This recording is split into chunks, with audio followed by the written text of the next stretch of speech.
श्री गुरु अंगद दूख निकंदन। अमरदास गुर हृदय ध्यावो नित हृदय ध्यावो। गुरु रामदास सहज समावो।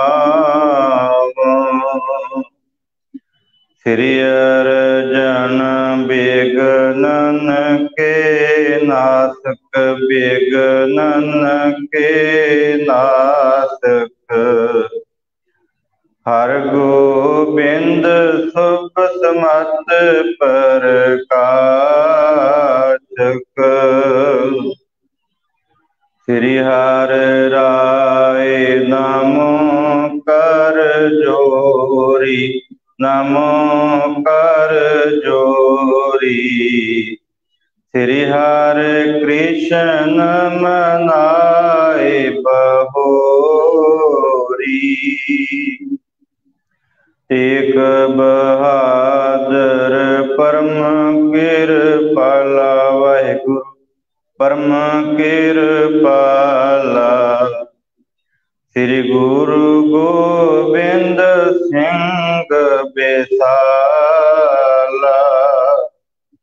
तरो तरा तर पुन पुन सीसा वाहिगुरु पुन पुन सीसा। बंदो बार बार जगदीसा। एकंकार सतगुरु ते प्रसाद सच होए। वाहिगुरु जी की फतेह है बिघ्न विनाशन सोए। वाहिगुरु जी की फतेह है बिघ्न विनाशन सोए। बलवंत पढ़े पुज दंड पर चंड अखंड अधंड करे खल खंडा। धनमंड अमंड अखंड चंड अखंडल के यार कीन बहंडा। परम सत्कारयोग चवर छत्र तख्त दे मालक वालिए कुल आलम धन श्री गुरु ग्रंथ साहिब जी की पावन हजूरी अंदर सज बैठे गुरु रूप साध संगत जी वडभागे हाँ। गुरु साहिब का हुक्म है सो दर आरती गावीए अमृत वेले जप उचारा। जदों असी इतिहास की विचार करते हैं तो गुरु साहब कहते हैं कि भाई सोदर के समय शाम के समय सोदर का पाठ उपरंत आरती जिहड़ी गाउणी चाहिए है, ये हर एक सिख का फर्ज है। ते गुरु साहब ने कृपा की है सोदर के उपरंत असी आरती का शब्द जिहड़ा अपने कन्नां दे नाल सरवण कीता है। गुरु साहब ने रहमत की है धन गुरु नानक साहब सच्चे पातशाह जी के प्रकाश दिहाड़े नूं मुख रखदे आप सब संगतां दे सहयोग नाल जिथे लड़ीवार गुरबाणी का प्रवाह चल रहा है, श्री अखंड पाठ साहब की लड़ी प्रारंभ हुई है। उथे समूह गुरुद्वारा प्रबंधक कमेटियां गुरुद्वारा गुरु नानक वाड़ी सिंह सभा की समूह प्रबंधक कमेटी अते गुरु गोबिंद सिंह जी वैलफेयर ट्रस्ट तिन्हां दे सदका गुरु नानक साहब सच्चे पातशाह जी के जीवन उत्ते जो इतिहास की काव्य रचना है जिन्हों भाई संतोख सिंह जी चूड़ामणी ने अपनी कलम दे नाल कलमबंद किया है। विचार चर्चा चल रही सी गुरु नानक साहब सच्चे पातशाह जी का पावन प्रकाश दिहाड़ा किस प्रकार मनाया जावे। ते असल विच इस प्रकाश दिहाड़े नूं मनाउण दा मुख मकसद जिहड़ा हुंदा है ना, केवल ये नहीं कि गुरु के लंगर चला रहीए, संगत आवे छक के चली जावे, जां कुछ कुछ घंटे जिहड़े ने वो गुरु उस्तत विच असीं कीर्तन दरबार करा लईए। पर बड़ा वड्डा उपराला है जे असीं ये विचार करिए कि जे किते गुरु नानक साहब सच्चे पातशाह जी के जीवन उत्ते समुची झात पाई जावे। वैसे असीं पा नहीं सकते। साडे जिहड़े मन ने, साडी जिहड़ी बुद्ध है, जिहड़ी साडी मत है, वो उन्नी उच्ची नहीं। पर गुरु साहब रहमत करन जिस तरह अपने सेवक के सिर उत्ते रहमत कीती, मेहर भरिया हथ रखिया भाई संतोख सिंह जी, तिन्हां दे पासों अपने जीवन की काव रूप दे विच रचना करवाई। इस तरह ही पातशाह अगे अरजोई करिए, पातशाह जिस तरह इस महान कवि दे कोलों बड़ा वड्डा ज्ञाता सी, पंडित सी, जिन्हें एक काव रचना जिहड़ी उच्चारण की है ना, जिन्हों असीं सूरज प्रकाश आखदे हां, सूरज प्रकाश ग्रंथ, इस पावन ग्रंथ की रचना करन लग्या बड़े साल लगे। भाई संतोख सिंह जी बड़े वड्डे विद्वान सन, जिन्होंने ब्रज भाषा आउंदी सी। ये पावन ग्रंथ भी ब्रज भाषा दे विच लिखिया। जिहड़ी इहदी लिपि है ना, वो चाहे गुरमुखी है, पर यह भाषा जिहड़ी है तुसीं हुणे सरवण कीती ना, ये ब्रज भाषा दे विच उच्चारण की गई है। जदों भाई संतोख सिंह जी ये वड्डा परोपकार करन लगे ना सिख कौम दे उत्ते, उस समय फिर महाराजा पटियाला ते कैथल दा महाराजा उदय सिंह उन्होंने ये सहयोग दिता। इस पावन ग्रंथ की रचना हुई, जिस विच धन गुरु नानक साहब जी तो लैके ते बाबा बंदा सिंह जी बहादुर तक सिख इतिहास में जिहड़ा वो दर्ज है। गुरु के प्यारिओ, जिथे महान कारज भाई संतोख सिंह जी ने ये आरंभ करके नेपरे चाढ़िया, साडी भेंट कीता, उथे असीं इस पावन ग्रंथ की विचार करके इस विचों गुरु नानक साहब सच्चे पातशाह जी तिन्हां दीयां साखियां सरवण करनियां ने। ते हुक्म होया प्रबंधक जना वालों 30 तरीक तक लगातार ये प्रवाह चलेगा। ये मैं इस करके बेनती कर रहा कि आप सब संगत इस गल तो ज्ञात हो, सानू ये पता चले कि लड़ीवार कथा की हाजरी भी भरनी है ते गुरु नानक साहब सच्चे पातशाह जी की वडियाई भी सरवण करनी है। ये लाभ तां ही प्राप्त होगा जे असीं सहयोग देवांगे। जिथे ये पावन कथा तुसीं गुरु घर विच हाजरियां लवा के सरवण करनी है, उत्थे देशां विदेशां दे विच भी संगत जिहड़ी आ अज मीडिया फेसबुक चैनल के राही जिहड़ी वो इस पावन कथा नूं सरवण कर रही है। आप दे गुरु घर के नाम के उत्ते फेसबुक अकाउंट है गुरुद्वारा गुरु नानक वाड़ी। भाई इस फेसबुक अकाउंट से जाके भी असीं लाइव कथा सरवण कर सकते हैं। सो मैं बेनती करा कथा आरंभ करन तो पहला, क्योंकि ये महान कारज जिस ग्रंथ नूं पढ़ रहे हैं उत्थे भाई संतोख सिंह जी नूं सजदा बनदा। कई विद्वान ये गल आखदे ने कि इस ग्रंथ दे विच कई कुछ मिलावट होया, पर जदों भाई संतोख सिंह जी ने कारज नहीं किया, उपरंत यह भी गल कही सी कि मैं अल्प बुद्धि जीव हाँ, कई त्रुटियां होनियां सुभावक ने। जो गुरमत के अनुकूल है उन्होंने धारण करना सिख का फर्ज है। बड़ा वड्डा परोपकार है, साडी अनगेली है कि इस ग्रंथ नूं असीं पढ़ नहीं सकते। इहदे विच बड़ियां वधिया वधिया विचारां जिहड़ा वा वो भाई साहब ने जिक्र किया।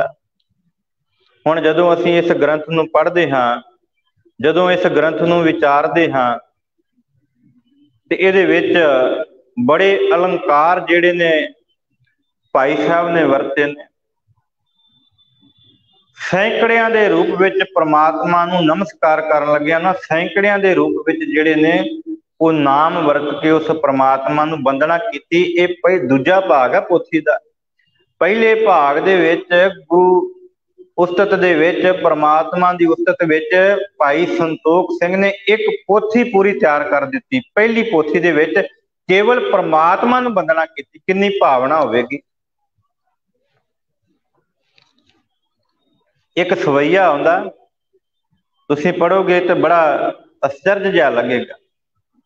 ਭਾਈ ਸਾਹਿਬ ਲਿਖਦੇ ਨੇ, ਜਾਨਤ ਹੈ ਮਹਿਮਾ ਐ ਸੇਖ ਸੋ, ਨਾਮੇ ਕੀ ਪ੍ਰਤਾਪ ਵਡਾਈ, ਸੈਲਣ ਕੰਨ ਸੋ ਧਰਨੀ ਪਰ ਸੁਨਹਿ, ਜੋ ਜਨ ਸੀਸ ਉਠਾਈ, ਨਾਮ ਮਹਾਤਮ ਸ਼ੰਕਰ ਜਾਣਤ, ਕੰਠ ਹਲਾਹਲ ਲੀਨ ਪਚਾਈ, ਆਤਮ ਭੂ ਪਲ ਰੀਤ ਪਛਾਨਤ, ਜਾਂ ਬਲ ਸੋ ਪਰਪੰਜ ਬਣਾਈ।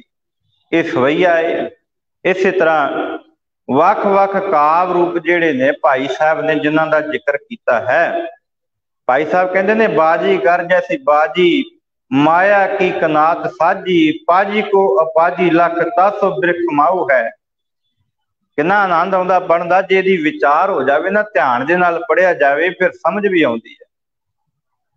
ਸੋ ਮੈਂ ਜ਼ਿਆਦਾ ਮੇਰੀ ਜਿਹੜੀ ਉਹ ਵਿਚਾਰ ਨਾ ਇਸ ਪਾਸੇ ਲੈ ਕੇ ਆਵਾਂ। ਜੋ ਅੱਜ ਅਸੀਂ ਕਾਰਜ ਆਰੰਭਿਆ ਹੈ, ਧੰਨ ਗੁਰੂ ਨਾਨਕ ਸਾਹਿਬ ਸੱਚੇ ਪਾਤਸ਼ਾਹ ਜੀ ਦਾ ਜੀਵਨ, ਕੇਵਲ ਉਹਨਾਂ ਦੇ ਜੀਵਨ ਦੀ ਮਹਿਮਾ ਜਿਹੜੀ ਹੈ ਅਸੀਂ ਬਿਆਨ ਕਰਨੀ ਹੈ, ਸੁਣਨੀ ਹੈ, ਸਰਵਣ ਕਰਨੀ ਹੈ। ਜੋ ਭਾਈ ਸੰਤੋਖ ਸਿੰਘ ਜੀ ਨੇ ਇਸ ਗ੍ਰੰਥ ਦੇ ਵਿੱਚ ਜਿਹੜਾ ਵਾ ਉਹ ਜ਼ਿਕਰ ਕੀਤਾ, ਮਸਾਂ 30 ਕੁ ਦਿਨਾਂ ਦੇ ਵਿੱਚ ਇਹ ਸੰਪੂਰਨ ਕਥਾ ਹੋਵੇਗੀ। ਬੜੀ ਮੁਸ਼ਕਲ ਕੋਸ਼ਿਸ਼ ਕਰਨੀ ਹੈ। ਗੁਰੂ ਅੱਗੇ ਅਰਦਾਸ ਕਰੀਏ, ਤੁਸੀਂ ਅਸੀਸ ਦੇਣੀ ਹੈ, ਗੁਰੂ ਸਾਹਿਬ ਨੇ ਰਹਿਮਤ ਕਰਨੀ ਹੈ ਤੇ ਸੰਗਤ ਦੀ ਅਸੀਸ ਹੈ। ਅਸੀਸ ਦੇ ਕੇ ਨਿਵਾਜਿਓ, ਗੁਰਫਤਿਹ ਦੇ ਨਾਲ ਸਾਂਝ ਬਣਾ ਕੇ ਗੁਰੂ ਅੱਗੇ ਅਰਜ਼ੋਈ ਕਰੀਏ। ਸੱਚੇ ਪਾਤਸ਼ਾਹ ਕਾਰਜ ਆਰੰਭਿਆ ਹੈ, ਇਸ ਕਾਰਜ ਨੂੰ ਆਪ ਸੰਪੂਰਨ ਕਰਾਉਣਾ। ਸਾਰੀ ਸੰਗਤ ਰਸਨਾ ਨੂੰ ਕਰੋ ਪਵਿੱਤਰ। ਗੱਜ ਕੇ ਆਖੋ ਵਾਹਿਗੁਰੂ ਜੀ ਕਾ ਖਾਲਸਾ, ਵਾਹਿਗੁਰੂ ਜੀ ਕੀ ਫਤਿਹ। ਬਲਵੰਤ ਬੜੇ ਬੁੱਧ ਦੰਡ ਪ੍ਰਚੰਡ, ਅਖੰਡ ਅਨੰਦ ਕਰੇ ਫਲ ਕੰਡਾ, ਰਨ ਮੰਡ ਅਮੰਡ ਅਖੰਡਿਤ ਚੰਡ, ਅਖੰਡਲ ਕੇ ਅਰਤੀ ਨਭੰਡਾ। ਭਾਈ ਸੰਤੋਖ ਸਿੰਘ ਜੀ ਇਸ ਪਾਵਨ ਗ੍ਰੰਥ ਦੇ ਅੰਦਰ ਉਸ ਅਕਾਲ ਪੁਰਖ ਵਾਹਿਗੁਰੂ ਦੀ ਸ਼ਕਤੀ ਨੂੰ ਬਿਆਨ ਕਰਦੇ ਨੇ। ਕਹਿੰਦੇ ਨੇ ਉਹ ਮਹਾਨ ਹੈ, ਬਲਵਾਨ ਹੈ, ਬਲਵੰਡ ਭੁਜ ਦੰਡ, ਉਹਦੀਆਂ ਬਾਹਾਂ ਜਿਹੜੀਆਂ ਨੇ ਬੜੀਆਂ ਤਾਕਤਵਰ ਨੇ। ਇਹ ਪ੍ਰਮਾਤਮਾ ਦੇ ਪ੍ਰਥਾਏ ਭਾਈ ਸੰਤੋਖ ਸਿੰਘ ਜੀ ਬਿਆਨ ਕਰਦੇ ਨੇ। ਸਵਈਆ ਇਹ ਕਹਿੰਦੇ, ਇਸ ਸੰਸਾਰ ਦੇ ਵਿੱਚ ਰਣ ਤੱਤੇ ਦੇ ਵਿੱਚ ਤੇ ਜੋਧੇ ਬੜੇ ਦੇਖੇ ਨੇ, ਪਰ ਉਹਦੇ ਵਰਗਾ ਜੋਧਾ ਕੋਈ ਨਹੀਂ ਹੈ।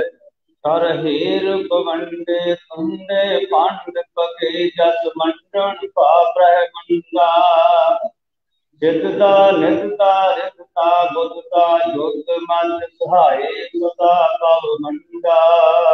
ਤੇ ਭਾਈ ਸੰਤੋਖ ਸਿੰਘ ਜੀ ਆਖਦੇ ਨੇ ਕਿ ਹੇ ਅਕਾਲ ਪੁਰਖ ਵਾਹਿਗੁਰੂ, ਤੇਰਾ ਪ੍ਰਤਾਪ ਬੜਾ ਹੈ, ਤੇਰੀ ਸ਼ਕਤੀ ਬਹੁਤ ਹੈ, ਤੇ ਮੇਰਾ ਤੇਰੀ ਸ਼ਕਤੀ ਨੂੰ, ਤੇਰੇ ਪ੍ਰਤਾਪ ਨੂੰ ਸਿਜਦਾ ਹੈ। ਸਿਜਦਾ, ਨਿੱਧ ਦਾ, ਰਿੱਧ ਦਾ, ਬੁੱਧ ਦਾ, ਜੁੱਧ ਦਾ, ਮਦ ਸਹਾਏ ਸਦਾ ਭਵ ਖੰਡਾ। ਕਹਿੰਦੇ ਮੈਂ ਨਮਸਕਾਰ ਕਰਦਾ, ਮੈਂ ਤੈਨੂੰ ਸਿਜਦਾ ਕਰਦਾ, ਕਿਉਂਕਿ ਤੇਰਾ ਇਸ ਧਰਤੀ ਦੇ ਉੱਤੇ ਬਹੁਤ ਪ੍ਰਤਾਪ ਹੈ। ਬੰਦੋ ਸੰਤ ਦੋਹਰਾ, ਬੰਦੋ ਸੰਤ ਸੰਦੋਹੇ, ਬਲ ਦਿੰਦੇ ਹੋਠ ਉਦਾਰ, ਜਮ ਕਮ ਸਮ ਤੇ ਤਰਨ ਸੇ, ਭਰਮ ਕਨ ਬਾਤ ਵਿਚਾਰ।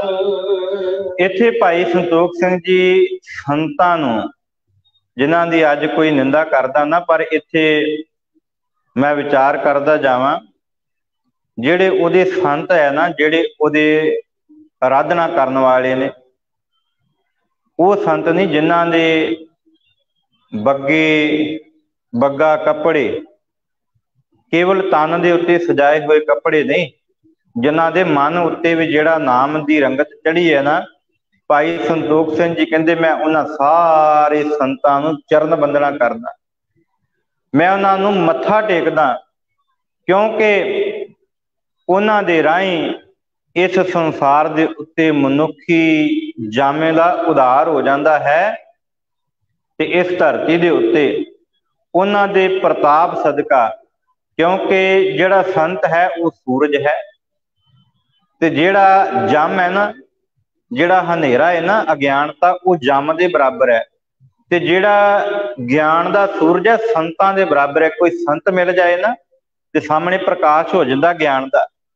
ते संत फिर आखदा कि भाई गुरु दे नाल जुड़, गुरु दे नाल जुड़ के परमात्मा की आराधना कर। इस करके भाई संतोख सिंह जी कहते मैं उन्हां संत जनां नूं नमस्कार करदा, क्योंकि उन्हां दा प्रताप बड़ा, जिस तरह सूरज चमकदा ते रात का हनेरा दूर कर दिंदा। जदों सूरज उदय हुंदा ना, इसे तरह ही इस संसार के उत्ते संत जन जिहड़े ने वो सूरज रूप हैं। मैं उन्हां नूं नमस्कार करना, क्योंकि भ्रम कन बात विचार, वो भ्रम का जिहड़ा गढ़ है ना तोड़ देंदे ने। जिहड़ा मन के अंदर भरम है ना वो खत्म कर देंदे हन। मोर मनोरथ भयो जहाजू, चंद जे बिघन अथाहे समाजू, करन धार करही गुर करना, तब पहुंचो तट कर तिन करना। भाई साहब जिक्र करते हैं कि ये जड़ा ग्रंथ रचन का महात्म है ना, मेरा जड़ा मनोरथ है, ये इस करके है कि जिस तरह समुद्र दे विच जहाज है ना, ते वो की करदा, उहदा कर्म की है कि एक देश तो दूजे देश समान पहुंचाउणा। मेरा जिहड़ा ये कारज है ये ग्रंथ रचन का, ये है कि जिहड़ा इस संसार दे विच संसार रूपी समुद्र है ना, इहदे विच विकारां दा विघन पैंदा। ते गुरु नानक साहब सच्चे पातशाह जी की जिहड़ी उस्तत है ना, जिहड़ा करनहार है, करन धार करही गुर करना, जिहड़ा अपनी रहमत सदका मनुख दे सारे पाप कट दिंदा है ना, उस सतगुरु की जिहड़ी उस्तत करन वास्ते मैं ये ग्रंथ रचन लगा हाँ। ते मैं हुण इस भाव सागर संसार के समुद्र विच पैर रख दिता। भाव मैं ये ग्रंथ रचन लगा, कलम फड़ लई है, ते हुण इत्थे जिहड़े जिस तरह समुद्र दे विच फिर वड्डे वड्डे मछ आउंदे ने, जहाज ना टकराउंदे, जहाज डोल जांदा। समुद्र दे विच भुचाल आउंदा ते जहाज डोल जांदा। कहंदे मैं हुण करुणानिध जिहड़ा है ना, किरपा करन वाला गुरु, मैं उहदा ऊट, उहदी आसरा लैके ना ये पावन ग्रंथ जिहड़ा वा लिखना आरंभ कर दिता है। तुमरो नाम बाहो लाजा, करहो ग्रंथ पूरन सुभ काजा। भाई साहब लिखते हैं कि हे सतगुरु जी, ये तेरा ही कारज है, ते तुसीं आप ही रहमत करके मेरी लाज रखनी है। मैं हुण तुहाडी किरपा सदका इस ग्रंथ नूं शुरू कर दिता है। सब करना बिन अक्षर एको, नय उपजत मुझ हृदय भविको। भाई साहब लिखते ने कि तब करुणा बिन अखर एकू, तेरे तो बगैर मैं एक अखर नहीं लिख सकता। है साडी समर्था। भाई साहब इत्थे निमरता विखाउंदे ने, कहंदे ने हे सतगुरु, तेरे तो बगैर मैं एक अखर नहीं लिख सकता। हाँ, जे तू रहमत करे ते एक एक अखर तू मेरी जुबान तो जिहड़ा वा वो कढवा सकदा है। गुर पग प्रेम समुंदर सम सुता परत कविता सो। भाई साहब लिखते हैं कि हे भाई, गुरु जिहड़ा है वो प्रेम का समुंदर है। गुरु प्रेम का समुंदर है, ਉਹਦੀ ਜਿਹੜੀ कविता है ना वो अमृत रूपी है। ਜਿਹੜੀ ਅਸੀਂ ਬਾਣੀ पढ़ते हैं ना, ਹੁਣ भाई साहब ने इतिहास लिखिया ये काव रूप ਦੇ ਵਿੱਚ है, कविता रूप ਦੇ ਵਿੱਚ। ਕਹਿੰਦੇ ਜਿਹੜੀ ਗੁਰੂ ਦੀ ਉਸਤਤ है ना वो कविता रूप अमृत है, ਤੇ ਜਿਹੜਾ ਮਨੁੱਖ ਫਿਰ ਇਸ ਅੰਮ੍ਰਿਤ ਨੂੰ ਪੀਂਦਾ ਹੈ, ਇੱਕ ਪਦਾਰਥ ਪੀਵਹਿ ਨਿਤ ਹਵੈ ਸੋ ਮਤ ਪ੍ਰਕਾਸ਼। ਗੁਰੂ ਸਾਹਿਬ ਕਹਿੰਦੇ ਜਿਹੜਾ ਫਿਰ ਸਿੱਖ ਇਹਨੂੰ ਪੀਂਦਾ ਹੈ ਨਾ, ਸਿੱਖ ਵਿਦਾਰਕ ਪੀਵਹਿ ਨਿਤ, ਜਿਹੜਾ ਨਿਤ ਪੀਂਦਾ। ਇਹ ਨਹੀਂ ਕਿ ਘੜੀ ਪਲ ਆ ਗਏ ਕਦੀ ਕਿਸੇ ਨੇ ਪੀ ਲਿਆ ਤੇ ਕਿਸੇ ਨੇ ਨਹੀਂ ਪੀਤਾ। ਜਿਹੜਾ ਇਸ ਅੰਮ੍ਰਿਤ ਰੂਪੀ ਕਵਿਤਾ ਨੂੰ ਛਕਦਾ ਹੈ, ਆਪਣੇ ਕੰਨਾਂ ਦੇ ਨਾਲ ਸੁਣ ਕੇ, ਆਪਣੀਆਂ ਅੱਖਾਂ ਦੇ ਨਾਲ ਵੇਖ ਕੇ, ਤੇ ਗੁਰੂ ਸਾਹਿਬ ਕਹਿੰਦੇ ਨੇ ਕਿ ਉਹਦੇ ਅੰਦਰ ਹਵੈ ਸੁਮਤ ਪ੍ਰਕਾਸ਼, ਫਿਰ ਉਹਦੇ ਅੰਦਰ ਚੰਗੀ ਬੁੱਧ ਆ ਜਾਂਦੀ ਹੈ, ਸ੍ਰੇਸ਼ਟ ਬੁੱਧੀ ਦਾ ਉਹਦੇ ਅੰਦਰ ਪ੍ਰਕਾਸ਼ ਹੋ ਜਾਂਦਾ ਹੈ। ਉਹ ਫਿਰ ਸੰਸਾਰ ਦੇ ਉੱਤੇ ਉਸ ਗੁਰੂ ਦੀ ਉਸਤਤ ਨੂੰ ਦੇਖਦਾ ਹੈ। ਵਿੱਚ ਕਰਤਾਰਪੁਰੇ ਜਗਰਾਈ, ਸ੍ਰੀ ਅੰਗਦ ਕੋ ਦੀਨ ਬੜਾਈ। ਭਾਈ ਸਾਹਿਬ ਹੁਣ ਇੱਥੇ ਧੰਨ ਗੁਰੂ ਅੰਗਦ ਸਾਹਿਬ ਸੱਚੇ ਪਾਤਸ਼ਾਹ ਜੀ ਦੇ ਜੀਵਨ ਤੋਂ,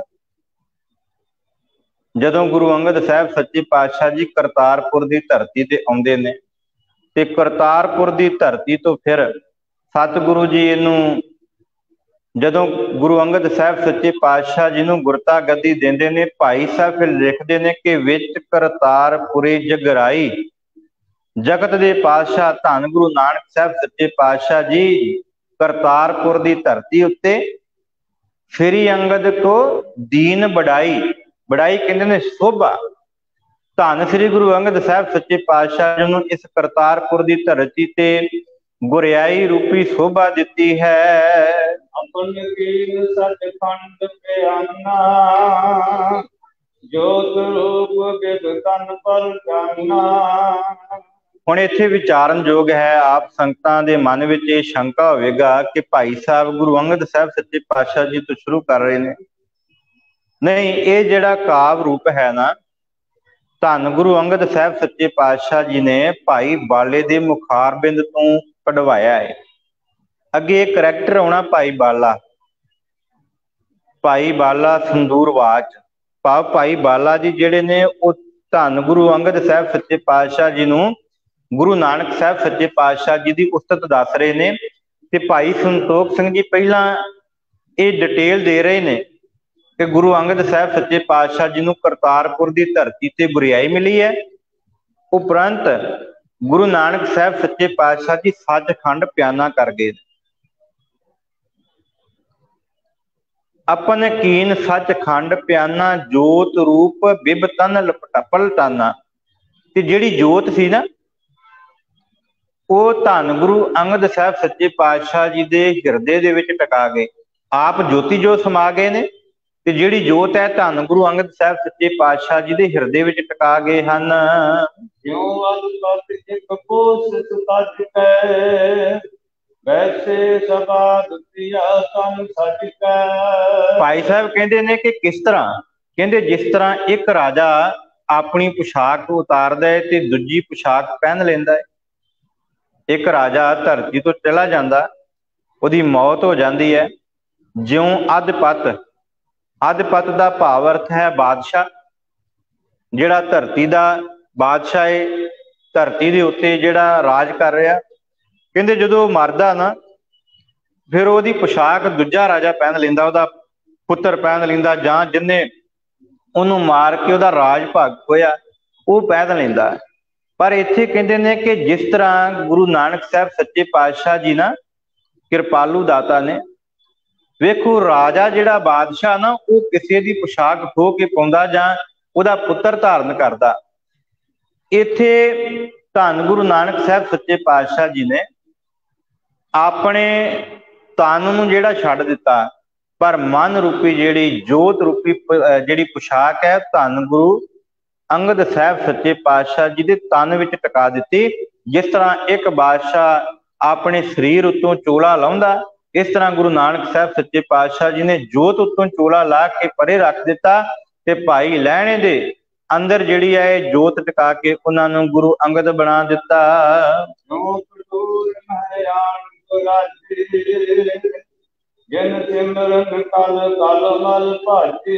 ਤੇ ਫਿਰ ਸਤਿਗੁਰੂ ਧੰਨ ਗੁਰੂ ਅੰਗਦ ਸਾਹਿਬ ਸੱਚੇ ਪਾਤਸ਼ਾਹ ਜੀ ਕਰਤਾਰਪੁਰ ਤੋਂ ਖਡੂਰ ਸਾਹਿਬ ਆ ਗਏ। ਇੱਥੇ ਆਣ ਕੇ ਫਿਰ ਜਿਨ ਸਿਮਰਨ ਕਲ ਕਲਮਲ ਭਾਜੇ, ਕਲਯੁਗ ਦੇ ਅੰਦਰ ਸਿਮਰਨ ਕਰਕੇ ਤੇ ਕਲਯੁਗ ਦੇ ਅੰਦਰ ਜਿਹੜੇ ਭਿਆਨਕ ਪਾਪ ਸਨ ਉਹਨਾਂ ਨੂੰ ਦੂਰ ਕਰਨ ਲੱਗੇ। ਤਖਤ ਬੈਠੇ ਅੰਗਦ ਗੁਰੂ ਕੀਨ ਖਡੂਰ ਨਿਵਾਸ, ਨਰਨ ਉਧਾਰਨ ਕਾਰਨੇ ਕਰਤ ਸੋ ਭਗਤ ਪ੍ਰਗਾਸ। ਗੁਰੂ ਅੰਗਦ ਸਾਹਿਬ ਸੱਚੇ ਪਾਤਸ਼ਾਹ ਜੀ ਖੰਡੂਰ ਦੀ ਧਰਤੀ ਤੇ ਆ ਗਏ।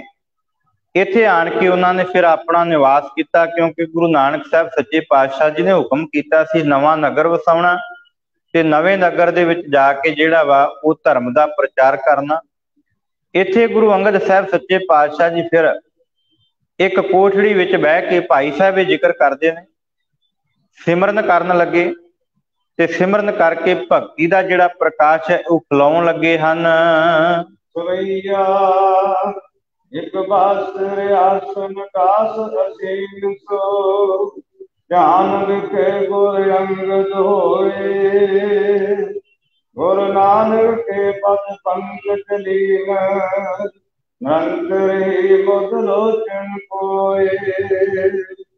ਭਾਈ ਸਾਹਿਬ ਜ਼ਿਕਰ ਕਰਦੇ ਨੇ ਕਿ ਇੱਕ ਦਿਨ ਗੁਰੂ ਅੰਗਦ ਸਾਹਿਬ ਸੱਚੇ ਪਾਤਸ਼ਾਹ ਜੀ ਖਡੂਰ ਦੀ ਧਰਤੀ ਦੇ ਉੱਤੇ ਇੱਕ ਬਾਸੁਰ ਆਸਨ ਦਾਸ ਅਸੀਨ ਆਸਨ ਲਾ ਕੇ ਬਹਿ ਗਏ ਨੇ।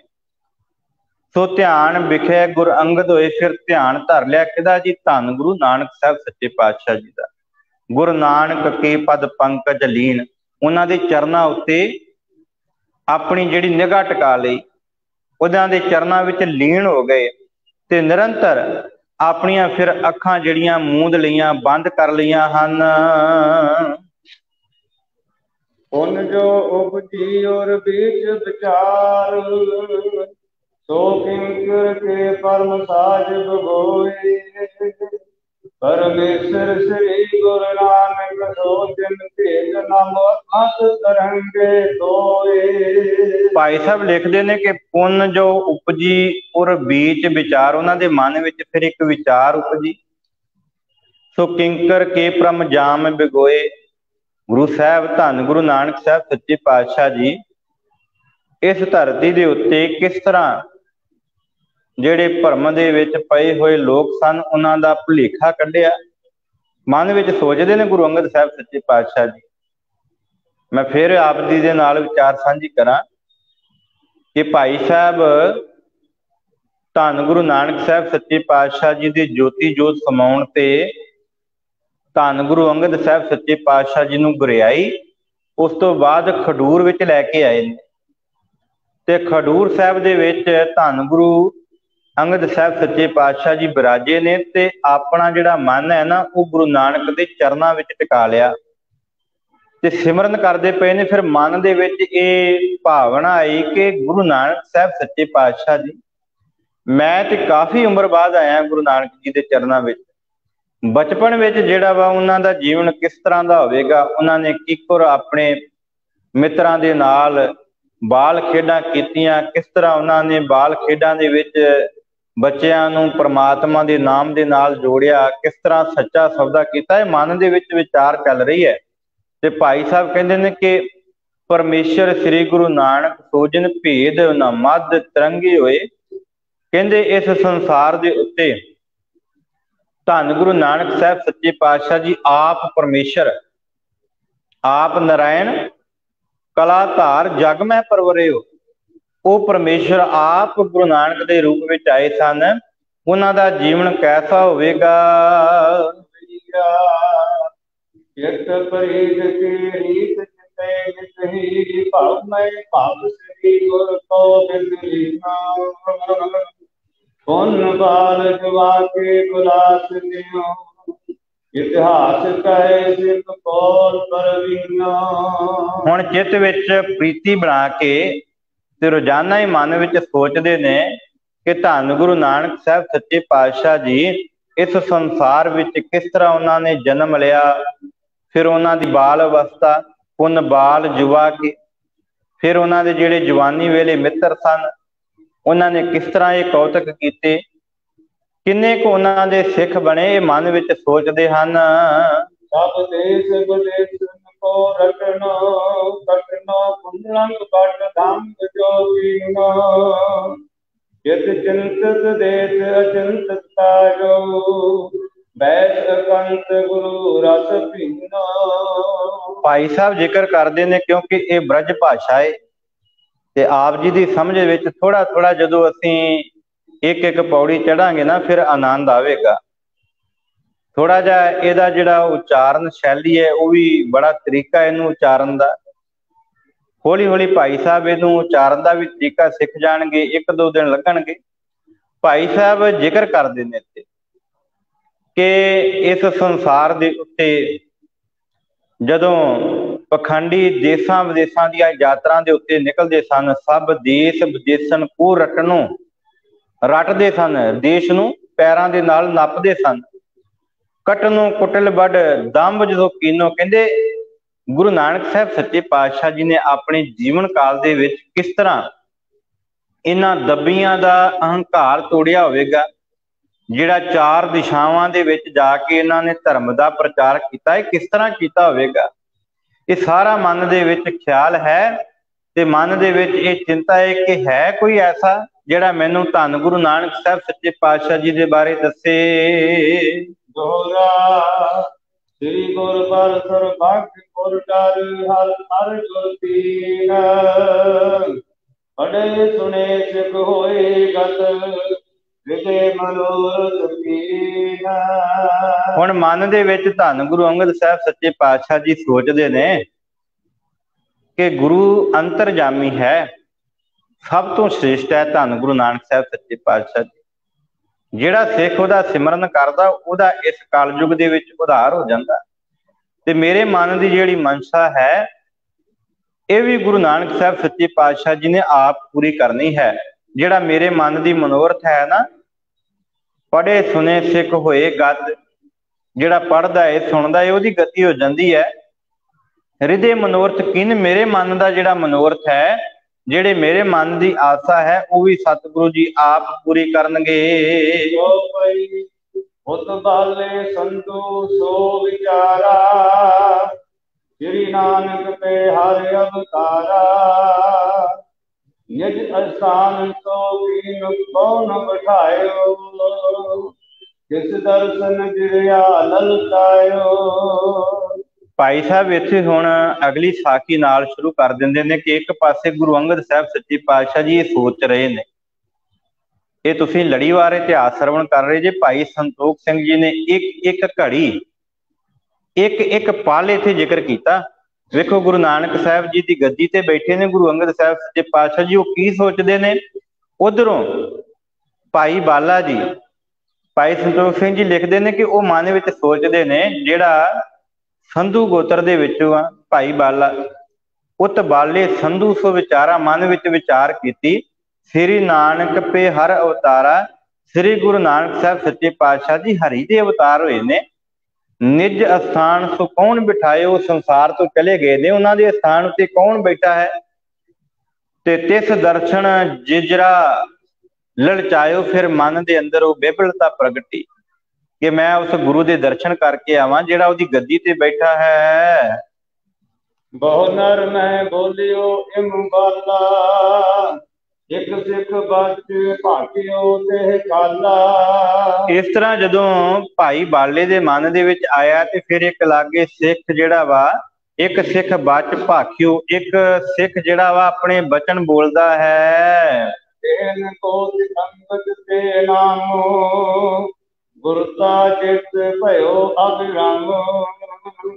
ਭਾਈ ਸਾਹਿਬ ਲਿਖਦੇ ਨੇ ਕਿ ਬਾਲੇ ਦੇ ਕੋਲ ਜਿਹੜਾ ਸਿੱਖ ਬੈਠਾ ਹੈ, ਉਹ ਕਹਿੰਦਾ ਕਿ ਤ੍ਰੇਣ ਯਾਤਰ ਦਾ ਗੁਰੂ ਅੰਗਦ ਸਾਹਿਬ ਸੱਚੇ ਪਾਤਸ਼ਾਹ ਜੀ ਇੱਕ ਨਾਮੀ ਸਿੱਖ ਹੈ, ਜਿਹੜਾ ਗੁਰਤਾ ਗੱਦੀ ਤੇ ਬੈਠਾ ਹੈ।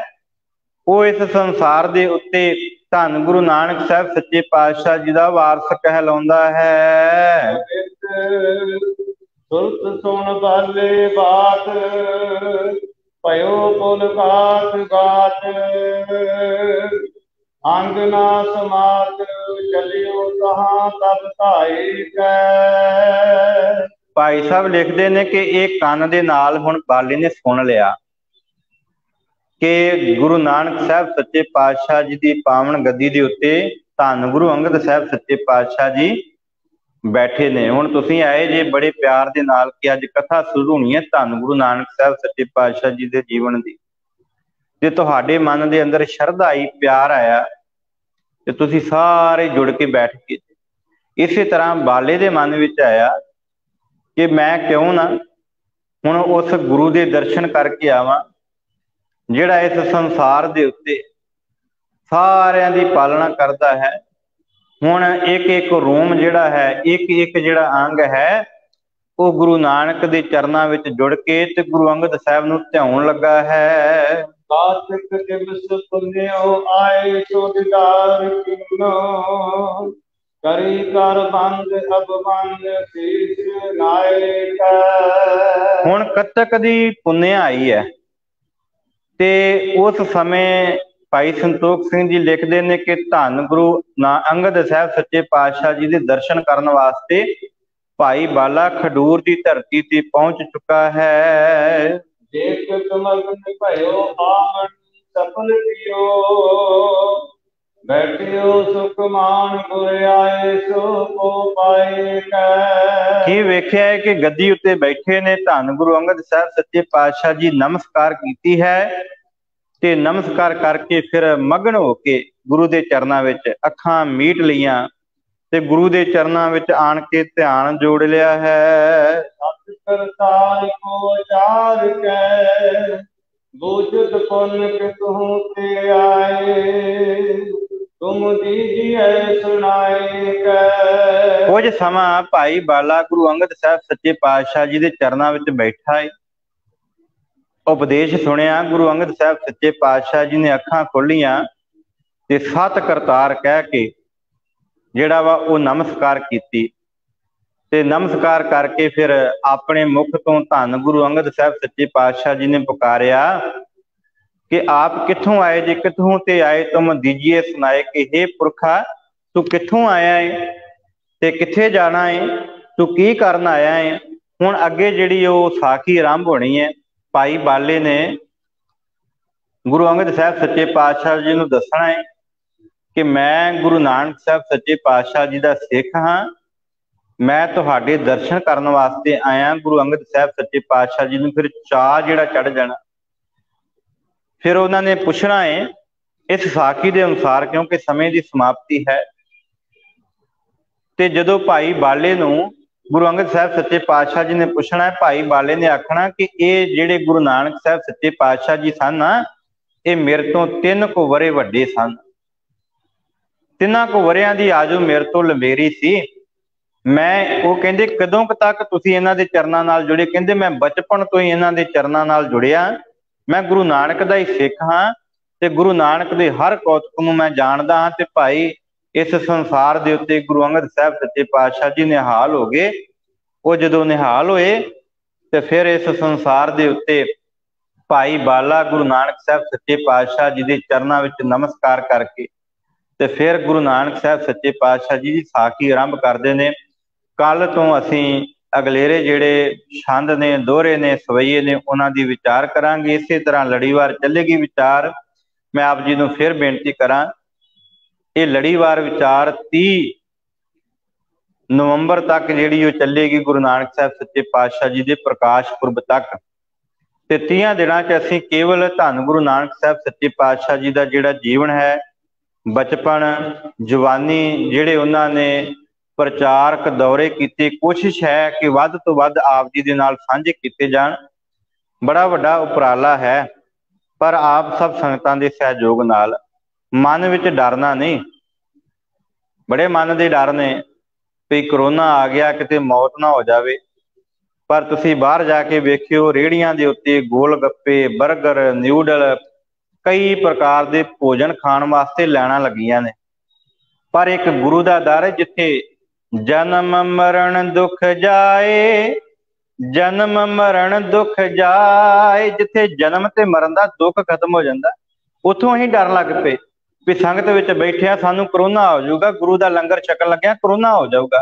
माफ करना, मन नूं बड़ी ठेस पहुंचती है जदों गुरु घर के प्रबंधक जिहड़े ना जिथे भी फोन करीदा कह दिंदे करोना करके असीं गुरु घर नहीं खोलते। सरकारां तो डरन लग पे। जिहड़ा सिख निरभौ ते निर्वैर दे नाल जुड़िया होया सी, वो सिख हुण डरन लग पिया। भाई संसार दे उत्ते ऐसी कोई गल नहीं। गुरु ते आप इन्हां विपतावां दे विच जाके खुद जिथे दिल्ली, लाहौर दे विच गुरु अर्जन साहब सच्चे पातशाह जी आप गए तापदिक दे दौरान। ਦਿੱਲੀ ਦੇ ਵਿੱਚ ਵੇਖੋ ਧੰਨ ਗੁਰੂ ਹਰਕ੍ਰਿਸ਼ਨ ਪਾਤਸ਼ਾਹ ਜੀ ਆਪ ਉੱਥੇ ਬੈਠ ਕੇ, ਕੀ ਹੋ ਗਿਆ, ਮੌਤ ਹੀ ਆ ਜਾਏਗੀ ਨਾ, ਪਰ ਗੁਰੂ ਦਾ ਲੜ ਨਹੀਂ ਛੱਡਿਆ, ਗੁਰੂ ਦਾ ਪ੍ਰਚਾਰ ਨਹੀਂ ਛੱਡਿਆ। ਮਾਫ ਕਰਨਾ, ਇਹ ਸਾਡੇ ਮਨਾਂ ਦਾ ਸ਼ੰਕਾ ਹੈ। ਜਿਸ ਦਿਨ ਮੌਤ ਆਈ ਉਹ ਬੈੱਡ ਤੇ ਪਿਆ ਵੀ ਆਉਣੀ ਆ। ਪਿੱਛੇ ਜੇ ਤੁਸੀਂ ਪੜ੍ਹਿਆ ਹੋਵੇਗਾ, ਹਜ਼ੂਰੀ ਰਾਗੀ ਸੀ ਭਾਈ ਨਵਜੀਤ ਸਿੰਘ ਜੀ, ਤੇ ਮੰਜੇ ਤੇ ਪਿਆ ਰਾਤ ਸੁੱਤਿਆਂ ਹੋਇਆ, ਉਮਰ ਕੁਛ ਨਹੀਂ ਸੀ, ਤੇ ਸੱਪ ਲੜਿਆ ਰਾਤ ਕੰਨ ਦੇ ਉੱਤੇ, ਤੇ ਮਨ ਦੇ ਵਿੱਚ ਮਤਾ ਨਹੀਂ ਆਇਆ, ਕਹਿੰਦਾ ਮੈਨੂੰ ਕੁਛ ਨਹੀਂ, ਚੂਹੀ ਨੇ ਦੰਦੀ ਵੱਢੀ ਹੈ। ਤੇ ਜਦੋਂ 6-7 ਘੰਟੇ ਬਤੀਤ ਹੋਏ ਤੇ ਮੌਤ ਹੋ ਗਈ। ਛੋਟੇ ਛੋਟੇ ਬੱਚੇ ਨੇ, ਲੜਕੀਆਂ ਨੇ ਉਹਦੀਆਂ 2, ਤੁਸੀਂ ਅਖਬਾਰ ਵਿੱਚ ਪੜ੍ਹਿਆ ਹੋਵੇਗਾ, ਜਦੋਂ ਮੌਤ ਆਉਣੀ ਉਹ ਬੈੱਡ ਤੇ ਸੁੱਤਿਆਂ ਵੀ ਆ ਜਾਣੀ ਹੈ। ਤੇ ਜੇ ਉਹਨੇ ਰੱਖਣਾ ਹੈ ਤੇ ਫਿਰ ਬਲ ਦੀ ਅੱਗ ਦੇ ਵਿੱਚ ਵੀ, ਇਤਿਹਾਸ ਅਸੀਂ ਜਾਣਦੇ ਹਾਂ, ਫਿਰ ਉਹ ਬਲ ਦੀ ਅੱਗ ਦੇ ਵਿੱਚ ਵੀ ਜਿਹੜਾ ਆਪਣਾ ਹੱਥ ਦੇ ਕੇ ਰੱਖ ਲੈਂਦਾ। ਇਹ ਡਰਨ ਦੀ ਲੋੜ ਨਹੀਂ, ਗੁਰੂ ਉੱਤੇ ਭਰੋਸਾ ਕਰੀਏ। ਜਿਸ ਦਿਨ ਭਰੋਸਾ ਵੱਧ ਗਿਆ ਫਿਰ ਇਹ ਮੌਤ ਮਾਤ ਖੇਡ ਲੱਗੇਗੀ। ਸੋ ਹੋਈਆਂ ਭੁੱਲਾਂ ਦੀ ਖਿਮਾ। ਮੈਂ 2 ਮਿੰਟ ਉੱਤੇ ਲੈ ਗਿਆ, ਮਾਫੀ ਚਾਹੁੰਦਾ ਹਾਂ। ਆਪ ਸਭ ਸੰਗਤਾਂ ਦਾ ਧੰਨਵਾਦ। ਲੜੀਵਾਰ ਕਥਾ ਦੇ ਵਿੱਚ ਹਾਜ਼ਰੀ ਪੜੀਏ, ਬੜਾ ਆਨੰਦ ਆਉਣਾ ਅੱਗੇ ਗੁਰੂ ਨਾਨਕ ਸਾਹਿਬ ਸੱਚੇ ਪਾਤਸ਼ਾਹ ਜੀ ਦੀਆਂ ਸਾਖੀਆਂ ਸੁਣਨ ਦਾ। ਸੋ ਇੰਨੀਆਂ ਕੁ ਬੇਨਤੀਆਂ ਪ੍ਰਮਾਣ। ਸਮੂਹ ਸੰਗਤਾਂ ਦਾ ਧੰਨਵਾਦ। ਦਾਸ ਇੱਥੇ ਹੀ ਖਿਮਾ ਦਾ ਜਾਚਕ ਹੈ। ਅਸੀਂ ਜਿਹੜੀ ਉਹ ਹਾਜ਼ਰੀ ਜਿਹੜੀ ਹੁਣ ਸਮਾਪਤੀ ਤੱਕ ਨਹੀਂ ਭਰ ਸਕਦੇ, ਕਿਉਂਕਿ ਸਵੇਰੇ ਫਿਰ ਅੰਮ੍ਰਿਤ ਵੇਲੇ 6:30 ਤੋਂ 7 ਗੁਰਦੁਆਰਾ ਗੁਰੂ ਨਾਨਕ ਦਰਬਾਰ ਲੜੀਵਾਰ ਪਿਛਲੇ 1.5 ਮਹੀਨੇ ਤੋਂ ਕਥਾ ਚੱਲ ਰਹੀ ਹੈ ਆਸਾ ਦੀ ਵਾਰ ਦੀ। ਉਹਦੀ ਜਿਹੜੀ ਸਮਾਪਤੀ 2 ਤਰੀਕ ਨੂੰ ਗੁਰੂ ਰਾਮਦਾਸ ਸਾਹਿਬ ਸੱਚੇ ਪਾਤਸ਼ਾਹ ਜੀ ਦੇ ਪ੍ਰਕਾਸ਼ ਪੁਰਬ ਤੇ ਹੈ। ਇਸ ਕਰਕੇ ਇੱਥੋਂ ਹੁਣ ਜਾਂਦਿਆਂ ਵੀ ਸਮਾਂ ਲੱਗੇਗਾ। ਫਿਰ ਉਸ ਤੋਂ ਬਾਅਦ ਜਿਹੜਾ ਵਾ 9 ਤੋਂ 9:30 ਜਿਹੜਾ ਵਾ ਗੁਰਦੁਆਰਾ ਗੁਰੂ ਗੋਬਿੰਦ ਸਿੰਘ ਜੀ ਛਾਣੀ, ਉੱਥੇ ਵੀ ਲੜੀਵਾਰ ਕਥਾ ਜਿਹੜੀ ਹੈ 400 ਸਾਲਾ ਪ੍ਰਕਾਸ਼ ਪੁਰਬ ਗੁਰੂ ਤੇਗ ਬਹਾਦਰ ਸਾਹਿਬ ਸੱਚੇ ਪਾਤਸ਼ਾਹ ਜੀ ਦੀ ਜਨਮ ਸ਼ਤਾਬਦੀ ਆ ਰਹੀ ਹੈ ਨਾ, ਉਸ ਦੇ ਸੰਬੰਧ ਵਿੱਚ ਲੜੀਵਾਰ ਉੱਥੇ ਵਿਚਾਰ ਚੱਲ ਰਹੀ ਹੈ। ਉੱਥੇ ਵੀ ਜੁੜਨ ਵਾਸਤੇ ਅਸੀਂ ਬੋਰਡ ਲਾ ਜਾਵਾਂਗੇ ਫੇਸਬੁੱਕ ਦਾ, ਤੁਸੀਂ ਲਾਈਵ ਜਿਹੜਾ ਵਾ ਫੇਸਬੁੱਕ ਤੇ ਵੀ ਸਰਵਣ ਕਰ ਸਕਦੇ ਜੀ। ਘਰ ਬੈਠੇ ਵੀ ਜੇ ਹੋ ਸਕੇ ਤੇ ਗੁਰੂ ਦਰਬਾਰ ਵਿੱਚ ਵੀ ਹਾਜ਼ਰੀ ਲਵਾ ਕੇ ਤੁਸੀਂ ਸਰਵਣ ਕਰ ਸਕਦੇ ਜੇ। ਸੋ ਇਹ ਬੇਨਤੀਆਂ ਜ਼ਰੂਰ ਪ੍ਰਵਾਨ ਕਰਨੀਆਂ। ਹੋਈਆਂ ਭੁੱਲਾਂ ਦੀ ਖਿਮਾ। ਅਖੀਰ ਵਿੱਚ ਸਮੂਹ ਸੰਗਤਾਂ ਦਾ, ਪ੍ਰਬੰਧਕ ਜਨਾਂ ਦਾ ਧੰਨ ਸ੍ਰੀ ਗੁਰੂ ਗ੍ਰੰਥ ਸਾਹਿਬ ਜੀ ਦਾ ਕੋਟਾਨ ਕੋਟ ਸ਼ੁਕਰ ਹੈ। ਵਾਹਿਗੁਰੂ ਜੀ ਕਾ ਖਾਲਸਾ, ਵਾਹਿਗੁਰੂ ਜੀ ਕੀ ਫਤਿਹ।